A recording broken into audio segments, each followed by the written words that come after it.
বিসমিল্লাহির রহমানির রহিম। আসসালামু আলাইকুম। রুবির লাইফস্টাইল ব্লগে আপনাদের সবাইকে স্বাগতম।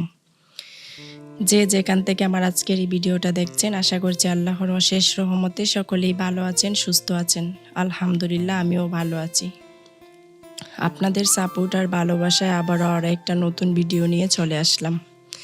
শুরুতেই আপনাদের কাছে আমার রিকোয়েস্ট থাকবে, প্লিজ আমার চ্যানেলটি সাবস্ক্রাইব করে লাইক দিয়ে পুরো ভিডিওটা দেখে নেবেন।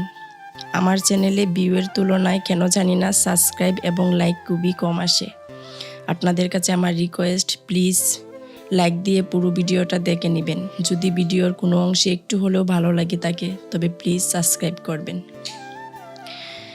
টাকাই শক্তি, এই কথাটা অনেকের কাছে হাস্যকর মনে হলেও এই টাকা যার কাছে নেই একমাত্র সেই জানে সে কতটা দুর্বল আর অসহায়।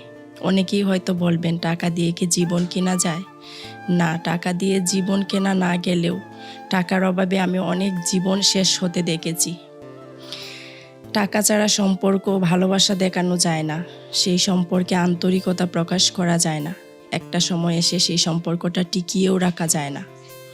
টাকা ছাড়া মানুষের আপন হওয়া তো দূরের কথা, সেটা ভাবাও যায় না। মা বাবা, ভাই বোন, আত্মীয় স্বজন, বন্ধু বান্ধব, প্রিয় মানুষ সবার কাছে আপনি প্রিয় হতে পারবেন যদি আপনার নিজের একান্ত টাকা থাকে। টাকা দিয়ে হাসি কেনা না গেলেও টাকার অভাবে আমি অনেক হাসি মুখকে মলিন হতে দেখেছি। টাকা ছাড়া পৃথিবীতে আদৌ কিচ্ছু হয় না। টাকা আপনার তো দুনিয়া আপনার হাতেই।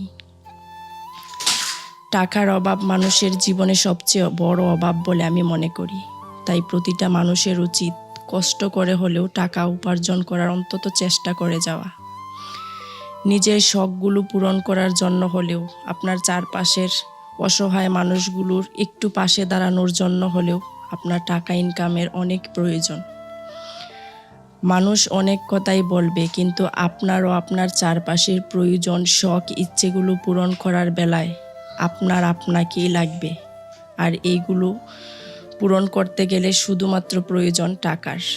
তাই কারোর কুঠার ভাগীদার না হয়ে নিজে করুন নিজের জন্য এবং আপনার চারপাশের মানুষগুলোর জন্য। দেখবেন আপনিও খুশি থাকবেন, অন্যরাও খুশি হবে। সেই জায়গায় আপনার টাকা থাকলে নিজের কদরও বাড়বে। ধৈর্য সহকারে এতক্ষণ যারা আমার পুরো ভিডিওটি দেখেছেন, আপনাদের সবাইকে অসংখ্য ধন্যবাদ। আল্লাহর কাছে আপনাদের সকলের দীর্ঘ নেক হায়াত সহ সুস্থতা কামনা করছি। আল্লাহ প্রত্যেকের হালাল রিজিকের ব্যবস্থা করুক, আমিন। আল্লাহ হাফেজ।